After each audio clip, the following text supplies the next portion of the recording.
podcast. I became annoyed with a fellow driver last week. That's not typical of me these days. I think you will find one of the most accommodating and patient drivers on the road, okay? And 'twas not always thus, all right? I've never been a road rage kind of guy, but I have been the sort of person who is very typical of our driving culture. And I don't know why it should be, but our driving culture is so hostile. Like, we grow up learning that every other driver on the road is an idiot and shouldn't have a driver's license. And it's really strange, isn't it? Isn't it strange that our driving culture has developed such that there's just this innate hostility in it? And I've been one of those drivers too, because that's how you are taught to drive. You know, you grow up with your parents or your older siblings or whatever. You grow up driving with them, and they too have been brought up in this very hostile driving culture. And so you just learn by osmosis, by observation, that everybody else on the road is a freaking moron and an idiot. And can you believe that guy? And that's not to say that there aren't bad drivers out there. There are astonishingly bad drivers out there. And you do have to have a certain amount of awareness. You certainly do have to drive defensively. But it's just strange that the culture that's arisen around driving is just so hostile and assumes that everybody else is a freaking idiot all the time. And it didn't have to be that way. You know, we could have developed a sympathetic driving culture. We could have developed a driving culture that says, we're all out here and we're all taking what steps and pains we can to avoid collisions with other people. But sometimes you just find yourself in driving circumstances where a person needs to get in at the last minute, or we find ourselves sometimes in just strange positions that are an imposition for other drivers on the road. And we can acknowledge that we all find ourselves as the idiot at one point or another, and we can be sympathetic and empathetic and give each other a break about that. But we do not do that. Oh my goodness. Sit at a stoplight and just note how much leeway you've got. If that light turns green and the lead car has not moved in 0.25 of a second, somebody's on the horn somewhere. Like, the impatience, the hostility, the condescension. And I've never been a road rage person, but I have been part of that toxic driving culture because it is just how we learn to be drivers on the road. Okay, now that has changed. That has softened in the past 6-7 years, let's say, as I have matured, as I have become more conscious, as I have become more peaceful and more empathetic and softer by nature. I have become a very accommodating and a very patient driver generally, okay? I like to let people in. I like to get the wave. I like to give the wave back. You know, I like to treat the road as a situation where we're doing our best and we can smile at each other instead of being just so hair trigger hostile about stuff for no reason that we haven't really inquired into. And so it twigs me. It is a red flag for me when I pull up to a four-way stop last week. And four-way stops, by the way, are the benchmark of humanity. You want to find out anything about a new person, go to a four-way stop with them. And I'm amazed how people have to win the four-way stop. How people... It's really fascinating to watch how people approach a four-way stop, because some people will see that another car is coming with them and will gun it and not even stop and get there first and get around the corner without even stopping at the sign. Like, it's incredible the level of aggression that appears at a four-way stop, because people got to win it. People got to win the four-way stop. And I am the opposite of that. If I'm coming up to a four-way stop and I see that somebody else is going to meet me there, I'll slow down. I will slow down deliberately, and I will let the other person arrive first so as to avoid this psychotic situation that arises at the four-way stop, where you're not sure who goes first or who got there. As the person who obviously didn't get there first will go anyways because they got to win. I'll avoid all that. I will be so patient about it all, and let the other person arrive first, win if they like, so as to avoid this weird conflict that can happen and the awkwardness and all that stuff, right? That's my modus operandi at the four-way stop. So I pulls up to a four-way stop last week, and I'll caveat this by saying it was the morning. I was tired. I had not slept well. Okay, I was on low ebb, a little bit impatient. We arrived at the four-way stop. The other person got there so much ahead of me as to make this not an issue whatsoever. The other person was obviously there first. Stops. I pull up and stop. And for whatever reason, the person was just not going. And I don't remember what was going on the other streets at this four-way stop. But the person sat there, and in my somewhat fragile state, I said out loud, "You gonna go or what?" Not to that person, not to anybody, just out loud. "Are you gonna go or what?" And that, for me, kids, these days, is an act of real aggression. That is me being incredibly hostile at another human being. "You gonna go or what?" I said to myself, kind of under my breath. And I recognized, though, that itself is nothing. And the person did go, and fine, life went on. But I just noticed the intent behind that statement. And I noticed the just little trickle of impatience and anger that was behind that statement. And I noticed it because it was not the first time recently that I've felt that on the road. There was another situation where, I don't know, somebody was changing lanes, whatever, took too long getting in, or I forget what it was. I just know that I felt that same kind of trickle of hostility at another driver on the road. And I couple those two incidents, minor as they are, non-incidents really, just little red flags, where I noticed some impatience, where I noticed some hostility, where I just noticed some of the lesser side of me breaking through into the conscious world. And I couple that with this sense that I've had lately of just disconnection. And I'm sure you've gone through these periods of time too. Now, I am endeavoring, I am striving, I am working on living and cultivating a spiritual and a peaceful life, okay?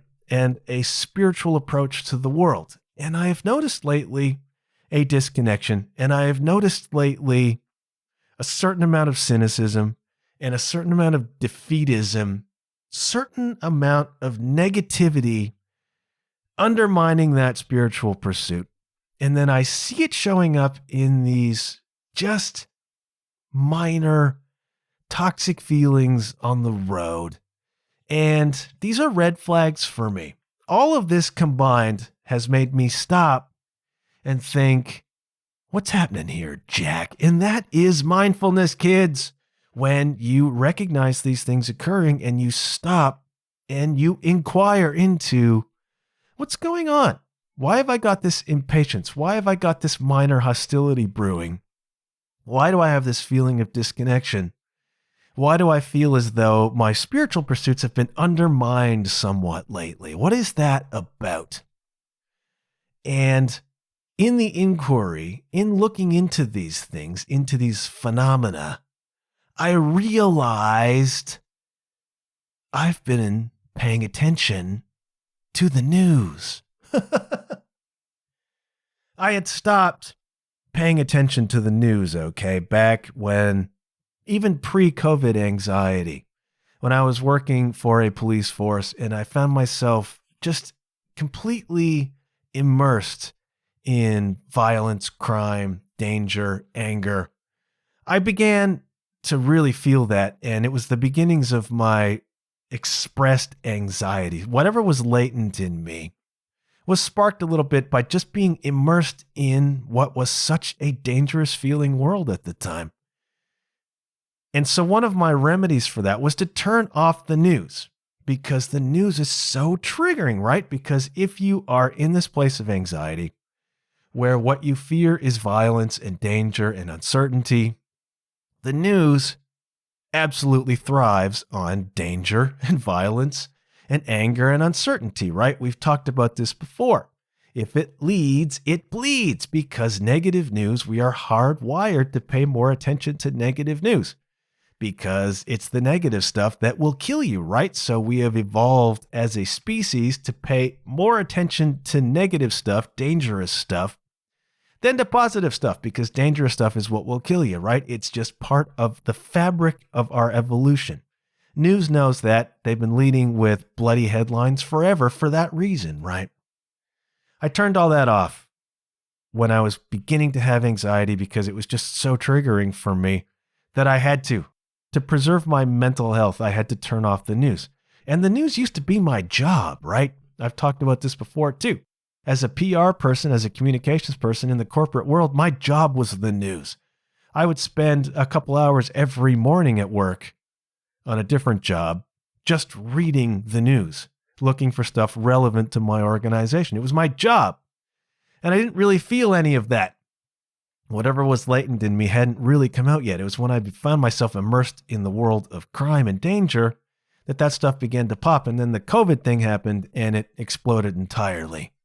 As an empath, as an absorber of the feelings of the world, when COVID hit and all of my kind of latent fears that I'd kept a lid on just popped in that microwave popcorn bag of toxicity that was the COVID experience, all right?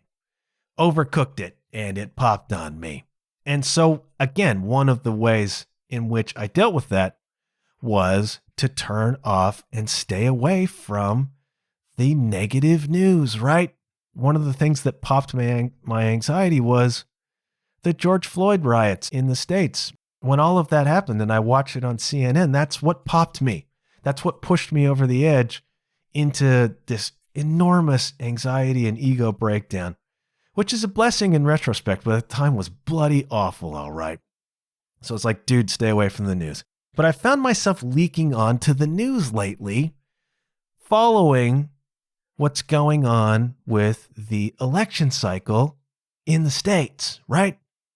And it's a very, very fine line for me. I have to be so careful because I do want to be informed, and it's important to be paying attention to these things, okay? Because there's a lot going on down there that is really, really potentially very, very unsettling indeed.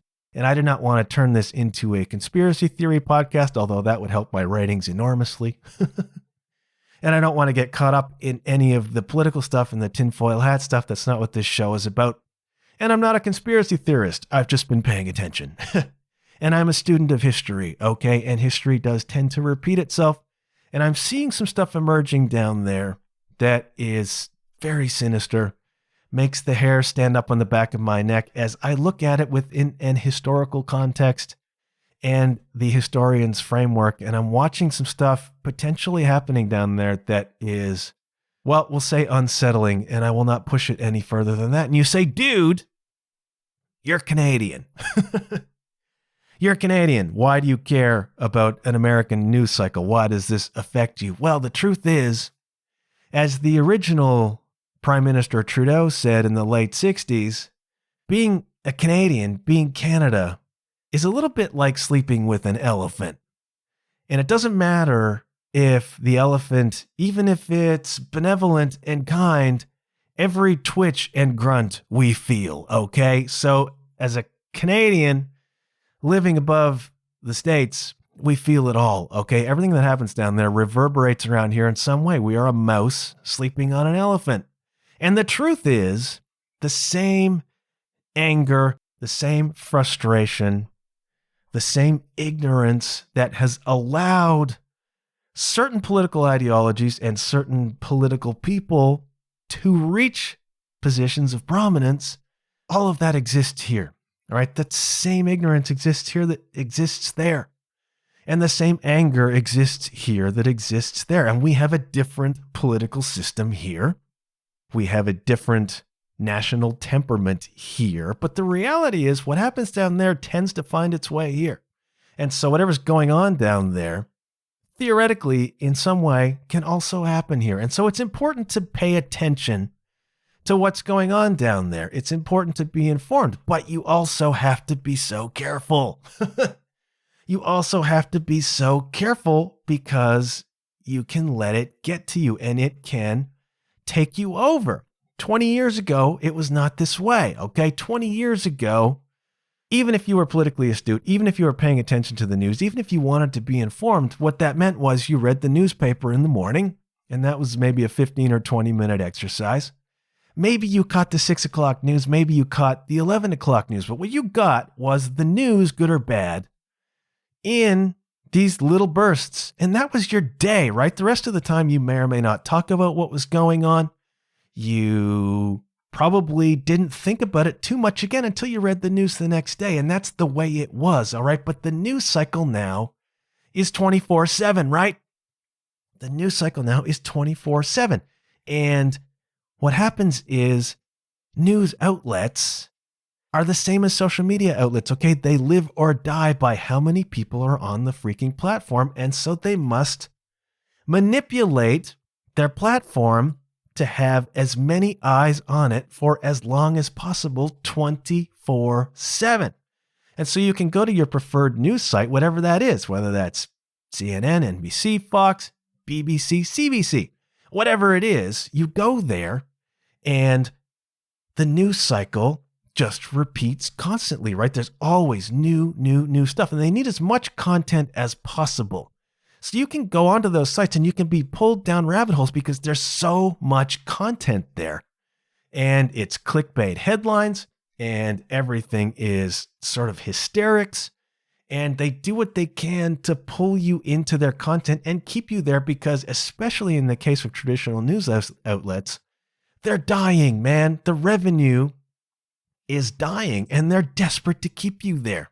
And so they find ways, just like social media, to keep you on those sites, keep you absorbing new content, and there's talking heads and there's opinions, and then there's opinions on the opinions. It's not just straight up news anymore, right? They got to keep you there. And then you go to YouTube, and what you find is that all of those news outlets have clips on YouTube, right? 5, 6, 10-minute talking head pieces, more clickbait headlines. And it's people arguing and it's people presenting whatever it is. And they play upon your confirmation bias, right? That's a psychological term, which says you seek out the material that confirms your bias in any given situation. So most people are not going to the news website or the news channels on YouTube that reflect the other side. There's a certain, well, you could call them informed. Like some people are going to Fox, let's say, just to hear what the other side is saying. A, to maybe have a balanced position on things, or B, just to be informed about what that is. And that can fuel their anger. All of this is about anger, right? All of this is about anger, right? Social media promotes provocative, angry content because that's what people engage with more, right? And that keeps people on Instagram. It keeps it on Threads. It keeps attention on wherever because you keep engaging. And then you go down the rabbit hole of comments. Heaven help you. And I fall into this trap repeatedly because I'll go to YouTube and then I'll find myself on an NBC News video or an opinion piece talking about Trump, talking about whatever's going on. And then you dig into the comments and they either confirm your bias and they support and justify your indignation, right? People you agree with, you find your tribe of people who are angry about Trump and you can sense the fists shaking. Or trolls show up and just fan that anger by just pissing you off, right? Or bots show up for that effect as well, just to make people angry, to keep the vitriol going. And then the other great thing that they do is that they have the never-ending scroll, right?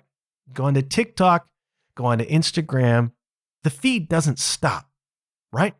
On YouTube, on Netflix, when one video ends, the next one is queuing up because they do not want to give you any opportunity or reason to leave the platform, right? If you get to Instagram and you get to the end, that's all the new stuff there is. You say, okay, guess I'll go do something else now. And that is the last thing they want. So they have the endless scroll. And so it is.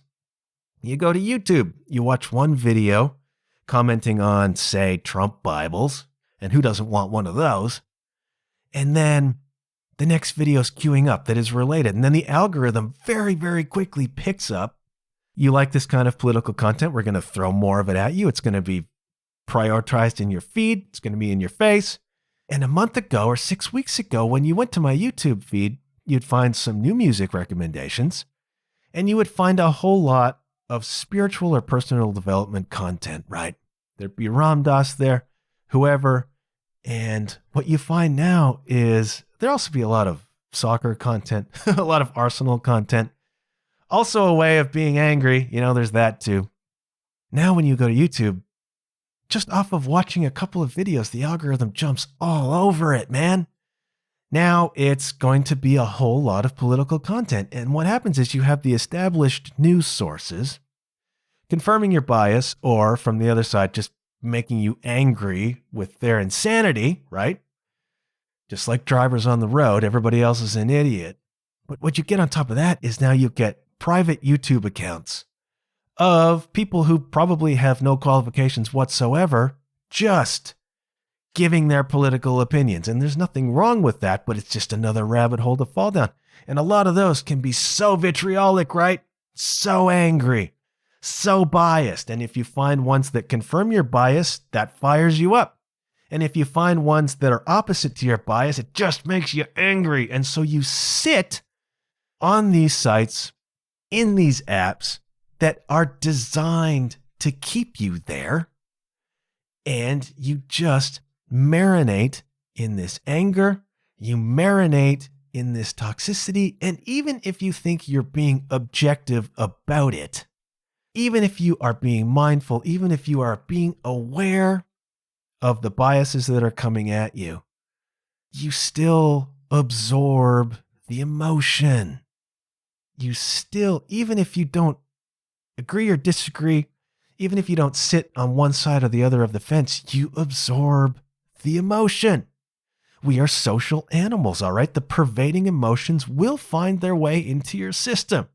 And so I can be following the election story and all of the other just bizarre stuff that is happening in America. And even if I'm not drawing parallels to the 1930s in Germany, even if I'm not projecting forward to where that could go and freaking myself right out about it and becoming extremely anxious and paranoid and fearful, even if I'm just looking at it objectively, I'm going to absorb the prevailing emotions. And the prevailing emotions are not celebratory. Even if you agree with people in their anger about one side or the other, what you're agreeing with, what you are allowing in is the anger. And I'm seeing this showing up in my life where I'm annoyed with another driver at a time and in a place where I wouldn't normally be, where I'm feeling this spiritual disconnection because the discourse that I'm absorbing now is not spiritual. It's angry. And I'm an empath and not very good at it. Maybe you are less emotionally influenced than I am. I absorb a lot of stuff, all right? Maybe you don't, and that's probably helpful. I do. And so I find myself just feeling disheartened, discouraged, angry, cynical.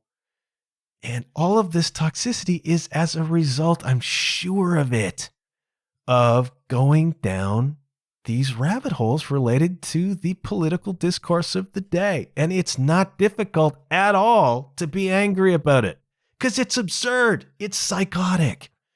And it's amazing how it can affect you. And now, again, we do not have the distance from it that we had 20 years ago. And so almost everybody's wandering around feeling to one degree or another this vitriol, this anger, right? No wonder it seems as though we're living in such a more hostile culture than we used to. Everything we consume is hostility, unless we are very, very careful about it. And so this has become the game. This has become the game again. It's like, what is the balancing act? Because it's important to be informed, but not to the point where it costs you your mental health, not to the point where you are raging, not to the point where you are unwilling to see the humanity in the other side. And that's how they get you, man. They make the other side out to be not human. And I don't want to get involved in that conversation either. I'm just noting the degree to which what I am consuming out there in the world is affecting how I feel, how I think, how I perform in the world. You are what you eat. We take that to mean whatever you eat in terms of food will show up in your body and your output, and that's true. But it's not just food. It's everything you consume becomes who and what you are. Everything you consume affects you, and I'm seeing this again over the past few weeks, how absorbing so much of this toxic material and this angry material is making me disheartened and discouraged and toxic and a little bit angry and impatient and short-tempered. And my brain is tired. That's the other part of this, right? My brain is exhausted from the endless doom scroll, from new information, new things to absorb, new video, scroll this, pull down on that, go to this site, go to that site. Takes an hour to go through all the sites, and then you can go back to the first site again because there'll be new stuff, right? This endless cycle of scrolling and searching and looking and anger and spikes in emotion, spikes in dopamine. It's exhausting for your brain. And I'm feeling that. I'm feeling that mental fatigue, and that translates to a physical fatigue. And you waste so much time being caught up in just new people saying the same thing, right? And having your bias confirmed and getting a rush off that indignation. You know, I read a quote from an historian, Dr. Barbara Rosenwein, who said, everybody's anger is virtuous. You can wrap yourself up in that flag, right? You get this kind of sick dopamine hit from feeling superior, feeling that righteous anger, and they're so good at feeding it to you. It's an endless supply, man. It's an endless keg of righteous indignation, and I've been swallowing it up, fully aware of what I'm doing to myself, and maybe you have too. You know, if you're driving around, walking around, just feeling this general hostility at people, it's worth noting what you're consuming and whether that is contributing to a lack of objectivity, a lack of compassion. I go back to the story that Ram Dass would tell. Back in the 80s, Ram Dass had a real thing about a cat called Caspar Weinberger, okay? Caspar Weinberger was very prominent in American politics in the 70s and 80s. He was Secretary of Defense under President Reagan. And Weinberger's whole thing was military rearmament. And there was a point in the 70s, 80s, when the Americans and the Soviets had begun to implement nuclear reduction and limitation treaties. There was this, when Gorbachev came along, there was this sense of the two sides of the Cold War beginning to be just a little more warm with each other, cooperating just a little bit, trying to work together. And Caspar Weinberger and a lot of the people on his side of the government thought this was a very, very bad idea, and the Soviets could not be trusted. And the only way to assure peace was to keep pumping money into those armaments. They had begun to back off building new nukes and researching more powerful nukes. And Weinberger was like, no, more nukes, bigger nukes. It's the only way. And that props up the military-industrial complex and yada, yada, yada. And he had a reputation for being something of an arrogant man. He was a war hawk. He was all about nukes. We know that Ram Dass is so not about nukes. And Weinberger was implicated in the Iran-Contra affair. That was a wonderful scandal whereby the U.S. government sold weapons to Iran, which they were not supposed to do. and use that money to prop up the Contra rebels in Nicaragua, which they were also not supposed to do. And they did all of this on the sly off the books. I've been watching this series on Netflix. It's fascinating and terrifying, called Turning Point, The Bomb in the Cold War. It's a 9-part series. Begins with the dropping of the atomic bombs in Japan in 1945. Goes all the way up through the Cold War to the present day and the war in Ukraine. And the level of corruption and hypocrisy on both sides of the Cold War just contributes to this feeling, all right? Just contributes to this anger and this disillusionment that you feel. Caspar Weinberger was one of those guys in the 80s. Let's bump up more nukes. Let's spend trillions of dollars on more nukes. And his demeanor and his politics really rubbed Ram Dass the wrong way, right? And so Ram Dass, on his little prayer table, kept a photo of Caspar Weinberger. So he had Maharaji and he had Christ and the Buddha and Caspar Weinberger. And so he would get up in the morning and he would say, go to his prayer table and he would say, good morning, Buddha. Good morning, Maharaji. Good morning, Christ. Hello, Caspar. The idea being that these are the people you need to love, right? These are your curriculum, and this idea of looking past the form to see the God behind the form and where we meet on that plane. And that's advanced level stuff. And I'm sure I read that later he had a picture of Trump before he died as well. And where was I going with that? I'm talking about not getting wrapped up in the hostility, I guess, and trying, while being informed and being aware, to not get wrapped up in vilifying people to the degree that it affects you, and to try to have this kind of spiritual approach to the world. It's very, very, very difficult to do. Caspar Weinberger, right? Donald Trump.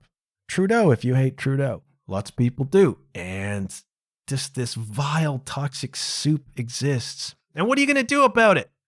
If you find yourself, that's where I was going, if you find yourself wrapped up in this kind of anger and this kind of rage, what's that doing for you?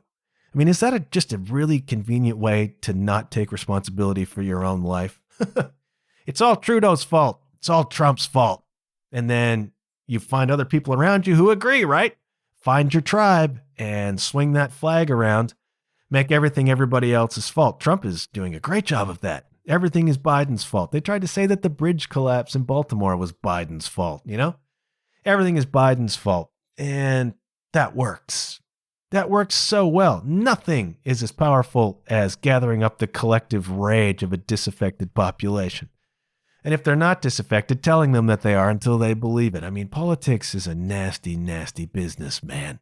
But you find yourself, like I have been lately, feeling discouraged, edgy, angry, impatient. If you've begun to feel a certain hostility, even gentle hostility towards other people, what are you consuming? What are you consuming? A, do you want to feel that or do you not want to feel that? Because a lot of people want to feel that. It's the people I just talked about. It's the people who can be amassed into mobs.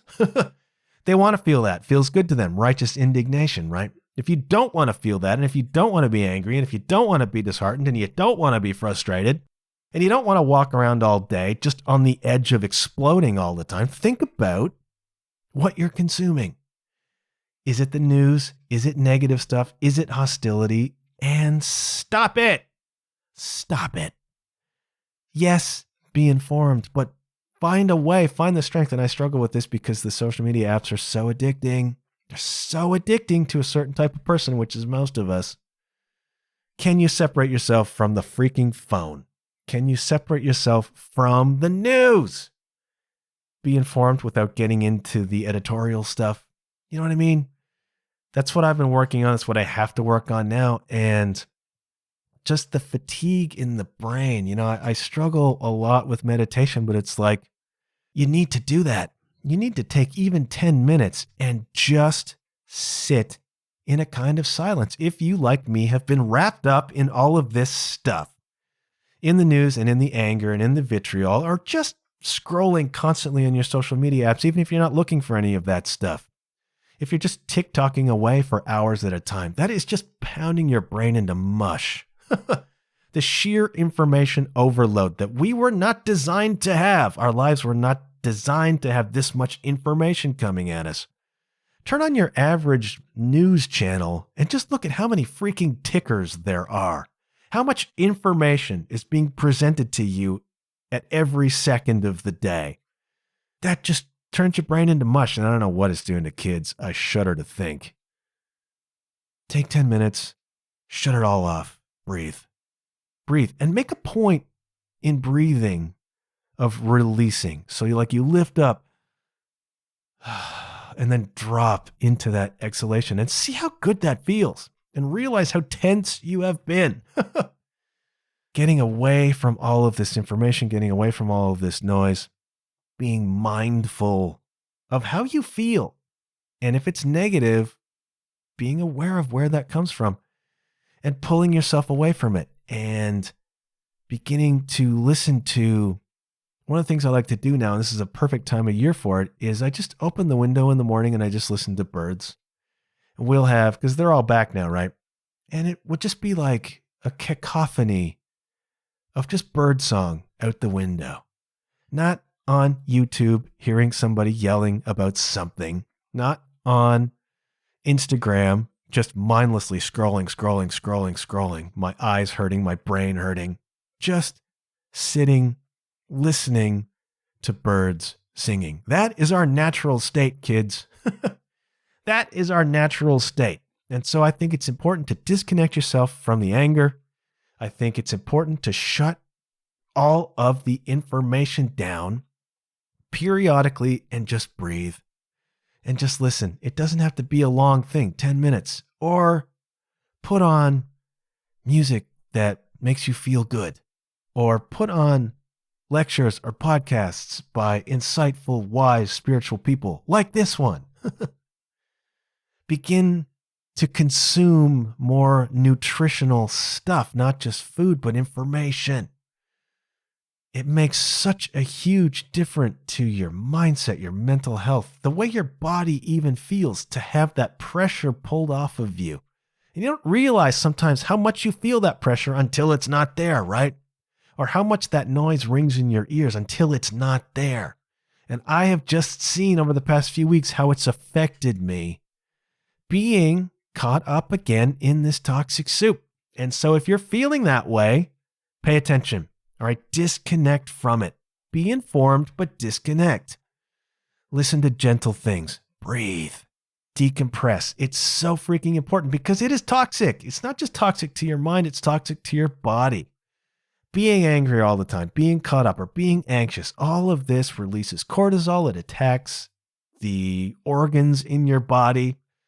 It ages you. All right, this is toxic freaking stuff, and we were not meant to live that way. And we live in a world now that it's still new. It's still relatively new.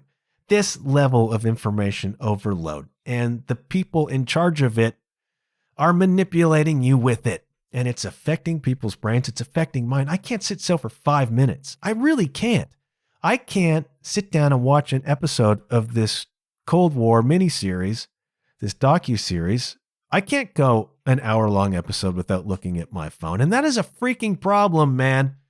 Even if what's on your phone isn't necessarily inherently negative, the fact that you cannot not look at it in any moment of downtime, it's an addiction. And when you are addicted to something, you have yourself a real problem and your brain has itself a real problem. So my message today, simply pay attention to how you're feeling. And if it's negative, frustrated, short, irritable, angry, toxic, think about what you're consuming and the level to which that consumption is affecting your mood, the way you feel, and then by extension, how that's affecting your life. And what can you do to separate from it and find yourself a little bit of peace? Okay. Patreon plug. There is a Patreon page for this podcast, kids. Patreon.com/John Huff Podcast. Let me thank right now the people who have signed up for my Patreon. It is $5 a month. It is not a huge time investment. It is you, out of the goodness of your heart, saying, I want to support the work you're doing here. It's $1.25 an episode. And it warms my cockles. And it stops me doing ads because the ads drive me crazy. I skip through so many ads on podcasts now. It's maddening. You know, you pull up an episode and it's like 5 minutes, 6 minutes of ads of pre-roll. And then there's every 5 minutes, there's a break for more ads. It's freaking maddening. And I don't want to do that. I signed up to Patreon. I created the Patreon as an antidote to that. Patreon.com/JohnHuffPodcast.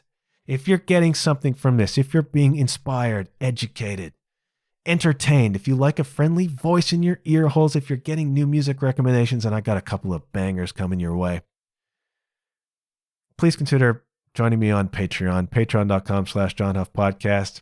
I have merch, john-huff.com/shop, t-shirts, mugs, etc. It all helps, kids. What helps most is word of mouth. If we're going to grow this thing, the best way to do it and the easiest and most free way to do it is for you to share my episodes and tell a friend who likes podcasts. Word of mouth is still, the grassroots organic advertising is still best here. And if you would do that for me, I appreciate. Some of you have done that already. Jay faithfully shares the episodes. I appreciate that. And everybody else, thank you for that. Ratings and reviews are always most welcome. Engaging in a discourse on Facebook, on Instagram, wherever you follow the show. It all just helps. And I'm really trying, I know this episode harps on some negative stuff. I'm trying to make this a positive place, all right? I'm trying to make this a place where we become better together. Thank you for your support thus far. john-huff.com/shop. Patreon.com/JohnHuffPodcast. I was desperate this week to make the whole episode about Japan. Wanted to make the whole freaking thing about Japan because I've got 2 music recommendations for you this week that I freaking love. I'm so stoked on the music I'm telling you about this week. But the first band we're going to talk about is a Japanese band, okay? The band is called Hitsuji Bungaku. Hitsuji Bungaku, which translates to sheep literature. Apparently, they picked 2 random words out of the dictionary. That's what they got, sheep literature. Okay, and I wanted this to be a whole episode about Japan because I lived in Japan, right? Spent a year there in the late 1990s, and the music, a lot of it, was really, really bad. Most of what you would hear, most of what you would see on television here on the radio was Japanese J-pop music. And so it was a lot of boy bands. It was the late 90s, right? It was very imitative of what was going on in the States. So there were a lot of in-sync 98 Degrees style boy bands. They were horrendous. And I can remember one in particular. There was like 5 of these guys, and they would dance, and they would all, if they were singing at all, they would all sing the same note. 5 dudes all singing the same note. No vocal harmonies, just the same note and dancing. It was bad. A lot of the J-pop music was really bad. And okay, fine. No worries. I'm not a pop guy. One thing I did not hear back in the late 90s was I didn't hear a lot of rock music, even metal. And metal was still huge in Japan at that point. You just didn't hear it. All you heard was the same really bad J-pop music. And you most certainly did not hear any indie rock. So imagine my surprise when the YouTube algorithm served up the new song Addiction by Hitsuji Bungaku, sheep literature. And I can't make this whole episode about Japan because I could not find a tie-in to a story that relates to this song, but I did find a through line, okay? One of the interesting idiosyncrasies of Japanese culture generally, certainly was in the late 90s, I assume still is now, is just this curious use of random English. Usually English that when you read it or heard it, you went, what? Who is translating this? And you would see t-shirts with just garbled English on them, or you'd go to a photo booth like at the mall, and you could choose a frame to put your picture in, and they would print them out. And a lot of them would have English words on them and stuff that didn't make any sense whatsoever. It was a great kind of fun, cute, and endearing Japanese cultural thing that was happening. And you would hear that in the music too. You'd be listening to a song, you wouldn't understand a word of it, and then all of a sudden there'd just be a line of English. And sometimes it would make sense, and a lot of times it wouldn't. It'd be just like, what? And it was kind of loony and kind of funny, right? Well, so it is with Hitsuji Bungaku. And their song Addiction has one of those lines where you kind of go, what? But it also has one that actually provides a through line to this episode. The song Addiction, there's a line that says, "So take me somewhere, preferably off the phone screen." And there is your through line, kids. Even Japanese indie rock band Hitsuji Bungaku says, "Get off the freaking phone. Take me somewhere, preferably off the phone screen, because I want to feel alive." Ain't that it? Ain't that the freaking truth, man? Because all of this screen time is not alive time. This is the opposite of alive time. Alive time is out there with the birds. So take me somewhere off the phone screen because I want to feel alive. And this is something I never heard before, which is Japanese indie rock, okay? And this band is freaking cool, and this song is freaking cool, all right? This is a three-piece band. I got 2 3-pieces for you this week. 3-piece band, 2 girls and a guy, bass, guitar, and drums. And they have such a really cool aesthetic. And this song Addiction is an indie rock song right out of the freaking 90s. In fact, there was a comment on it that I think sums it up really, really well. It says, "I love the minimalist aesthetic and harder edge." And that's what this is. The video is just them in a room. It's mostly a white room. They're wearing black and they're just playing and singing the freaking song. And it's such a cool song. It's such a cool song. The comments reference Sonic Youth. If you're a Sonic Youth person, it's got that kind of guitar tone to it. It's got that kind of 90s indie rock vibe to it. Really cool female vocal. It's kind of a soft vocal over fuzzy tones. And it's just a really catchy, upbeat, pockety kind of song. Addiction by Hitsuji Bungaku, which means sheep literature, which is,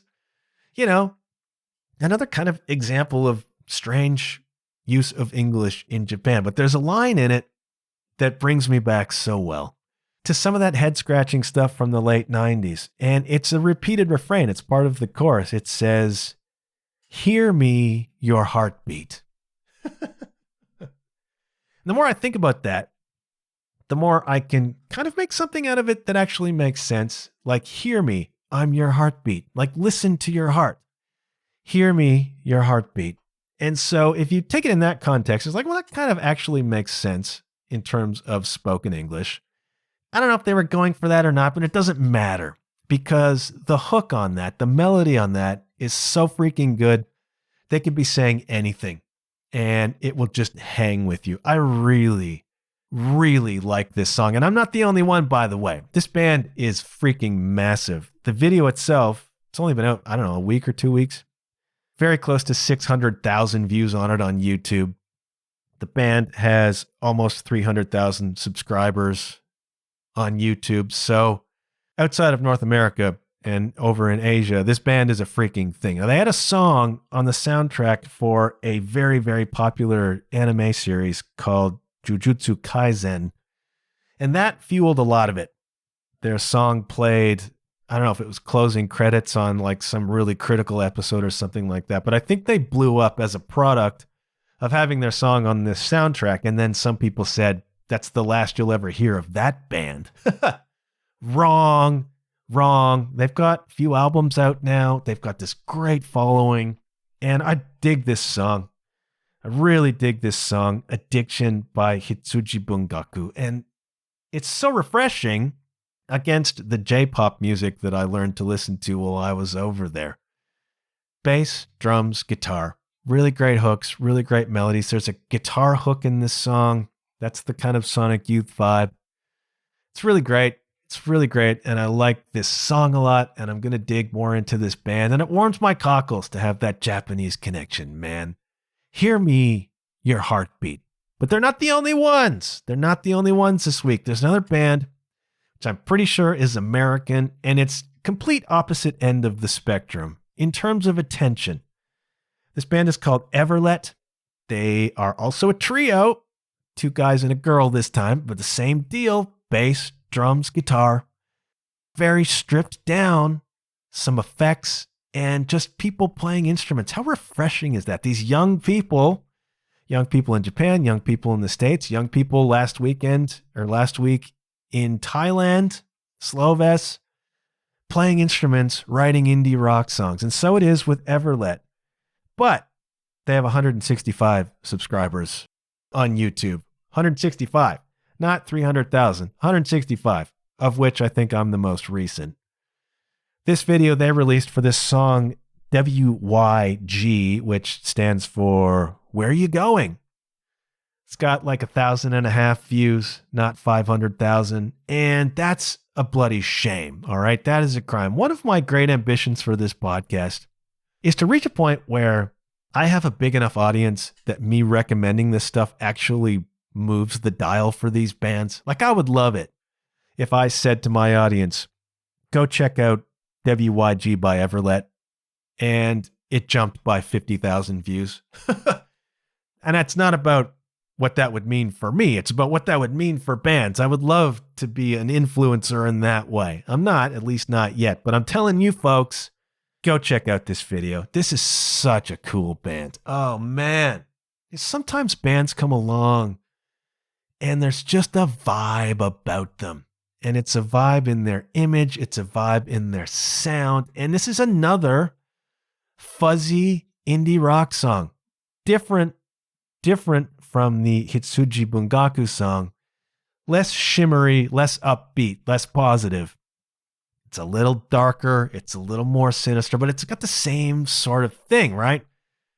Girl playing bass. She's hitting eighth notes. There's a dude playing little guitar licks over top of it. The drums sound freaking fabulous on this song. And it's an indie song, like an indie production. Sounds freaking great. And this band just has a visual vibe happening. This band, there's something so just cool and vibey about the music. And the video is mostly black and white. They're just in a hallway in an apartment building, amps and drums set up, just playing the song. It's mostly black and white. There comes a part where there's like a bridge and a chorus out where there's flashes of color happening. It's just a super cool, vibey video on a super cool, vibey song. And we really need to get to a point where I can, with impunity, play some of the music on the freaking podcast so you can hear it. But it's stripped down. It's very simple, but it's so effing cool, man. Like, you hear stripped down simple songs and you can take them or leave them. Some of them just have an edge and a vibe on them where you're like, this is great.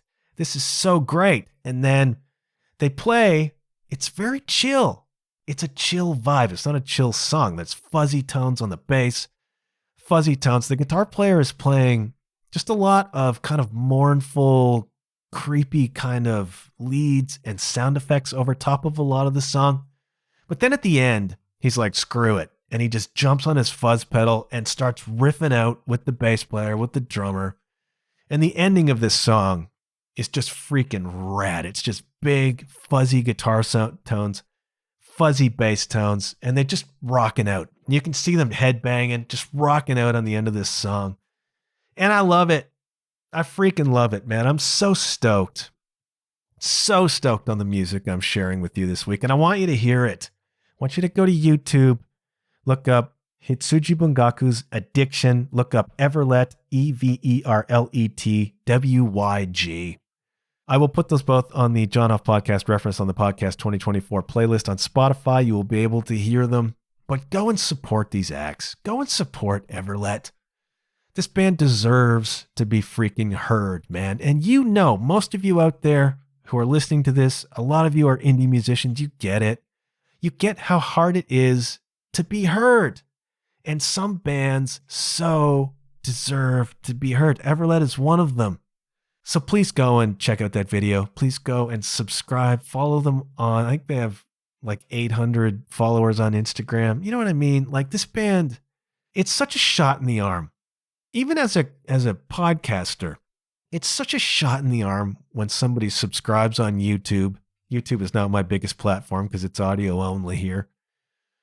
Or you get a comment, or there's just an indication out there in the world that somebody freaking heard what you're doing and liked it. as an indie artist, you know damn well just what a shot in the arm that is. Just having one person, how it justifies all that you put into this that it seems like nobody cares about. So please do me a solid. Go support Everlet. Go support any indie artist that you like, right? Like, it's so important to do that. And I'm not sure how badly Hitsuji Bungaku needs us, but that's a cool freaking song, man. And I dig it. And I love that we're pulling in music from Thailand and music from Japan and music from elsewhere around the world. We are a melting pot here, kids. Good music is good music, so please go check those things out. When I started this episode, I said I'm going to make it 35 minutes and cut it off. Well, we're way, way past that, but I said hopefully some stuff that was worth hearing. But it means I got to shut up, okay? Thanks for hanging this far. Pay attention. If you're feeling angry, irritable, what are you consuming and how is that affecting your life? And how can you pull yourself away from that in a responsible way? Check out Hitsuji Bungaku. I keep saying that wrong. Hitsuji Bungaku. And check out Everlet. Just really great, freaking cool music happening. A couple of trios. It's vibey. Makes me want to play some indie rock, man. Makes me want to play some indie rock. Thank you for listening.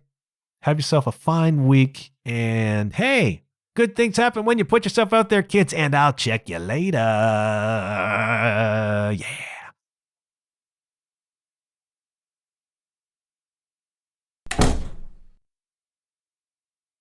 Hear me, your heartbeat. An octave higher in a Japanese girl's voice.